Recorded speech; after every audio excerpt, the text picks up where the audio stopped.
Pratique du regard, clinique du regard, éthique du regard. L'affiche du 22e congrès de la NLS a été composée par l'une de nos deux graphistes à partir d'un détail, d'un tableau du peintre Francesco del Cossa, italien bien sûr, représentant, ou plutôt présentant au regard des fidèles d'une église de Bologne, Sainte Lucie, protectrice de la ville de Syracuse, en Sicile, est devenue patronne de la vue parce que ses yeux, selon la légende, ont été arrachés lors de son martyre en 334. Sainte Lucie devrait apparaître à vos yeux, si tout se passe bien. Voilà, le tableau de Francesco del Cossa tel qu'il est à Bologne. Son iconographie se développe essentiellement à partir du Trecento pour s'épanouir au Quattrocento en Italie. Il y a beaucoup de représentations de Sainte Lucie, la plupart du temps représentées tenant entre ses mains une soucoupe dans laquelle elle présente ses deux globes oculaires, offrant aussi leur lumière, lucia, en sacrifice à un dieu obscur et à l'ensemble des non-voyants dont elle est la patronne. Le détail en question du tableau de Francesco del Cossa, qui a été peint en 1470, n'est pas anodin. C'est, à ma connaissance, une invention.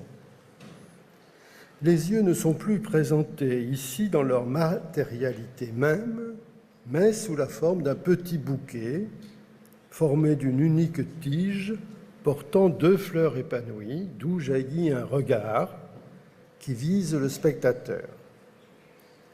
Cette invention du peintre vient trouer l'iconographie habituelle de la sainte en soulignant la rupture entre les yeux de la jeune fille de 17 ans, deuxième image, voilà, à leur place, ses yeux, dans un visage d'allure modeste, un peu hiératique certes, et l'autre regard qui nous scrute et qui énonce dans l'image 3, le voilà, une phrase énoncée bien plus tard par Lacan, « Jamais tu ne me regardes là où je te vois ». Serait-ce le regard au féminin, en quelque sorte? La séquence ainsi nommée, demain, ne fera sans doute pas toute ou toute la lumière sur cette place fondamentale qu'occupe le regard féminin dans notre civilisation.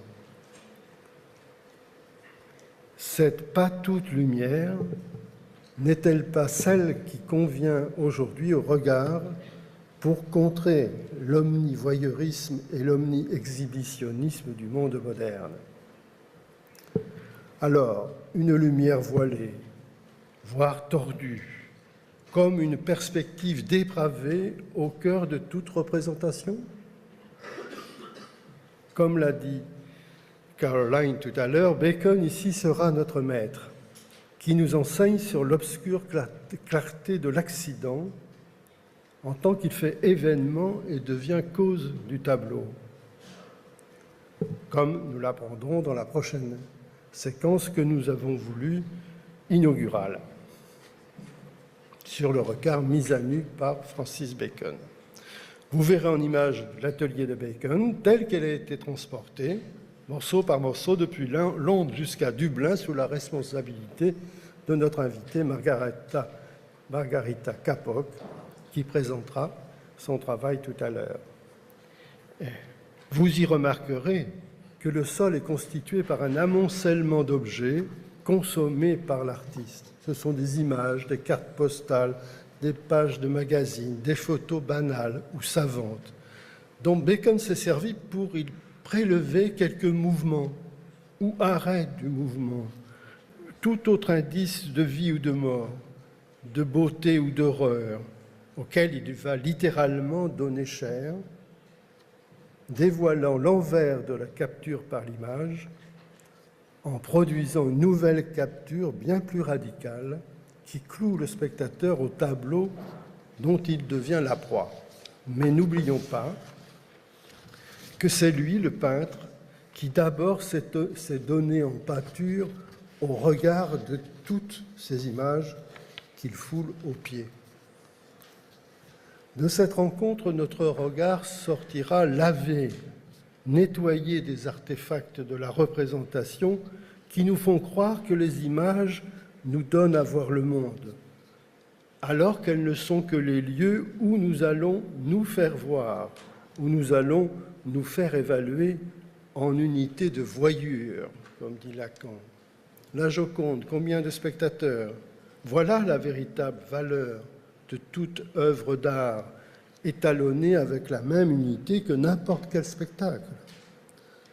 À la Bourse au regard, combien de likes, combien de millions de vues pour devenir influenceur ou influenceuse pour présenter des produits bons à consommer et à commercer. Alors, émotion devant l'œuvre d'art ou attrape-regard des produits, le regard s'y révèle matière jouissante, prélevé sur la jouissance des regards des corps parlants. Mais pour quel autre le regard devient-il ainsi objet de jouissance? Ce sera l'objet de la deuxième séquence de la matinée. Voilà donc proposé à notre étude des pratiques du regard, pratiques artistiques du regard, pratiques capitalistes du regard et pratiques féminines du regard. Toutes les trois se croisent, s'affrontent, s'entrelacent et forment ainsi un nouveau champ politique où se trouve remodelée notre civilisation.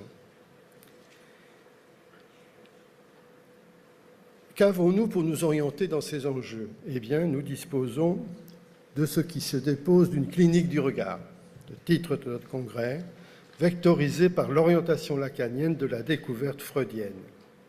Il ne sera pas étonnant, je saute un petit paragraphe pour les traducteurs, il ne sera pas étonnant de croiser les grands cas freudiens au fil des séquences de demain.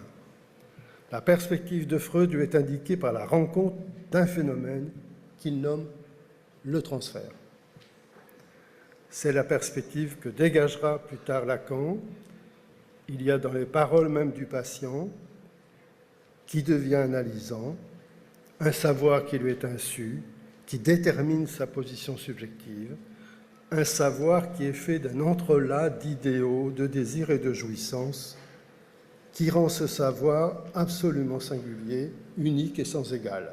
Eh bien, le regard, tel qu'il se produit dans la séance analytique, c'est-à-dire dans les paroles, sous transfert, a ce même caractère de singularité dans sa fonction et dans son usage pour le sujet qui parle.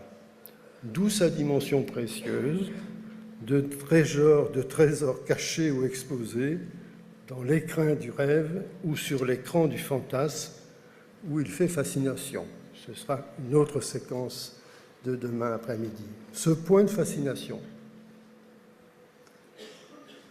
qui est aussi un point d'aveuglement, est impasse possible dans une cure.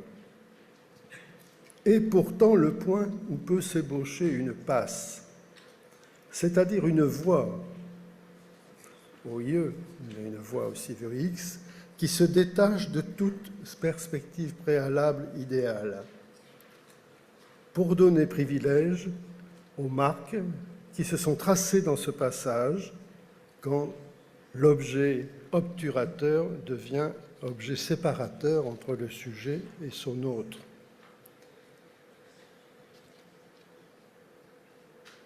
Les restes irréductibles, tels que Freud les nomme, sont ceux qui sont recueillis à l'issue de ce processus dans le dispositif de la passe. Et nous entendrons Karolina Koretsky demain, en fin d'après-midi, en porter témoignage dans notre école qui s'en trouve très honorée. Voilà qui est fondamental pour les membres de cette école, la NLS, et pour ceux qui la soutiennent de leur transfert, car cette contingence de la rencontre des signifiants et de la jouissance du corps, dont l'objet regard nous donne la logique, cette contingence, donc, est seule à fonder une éthique du regard qui peut guider notre pratique et notre clinique. Merci.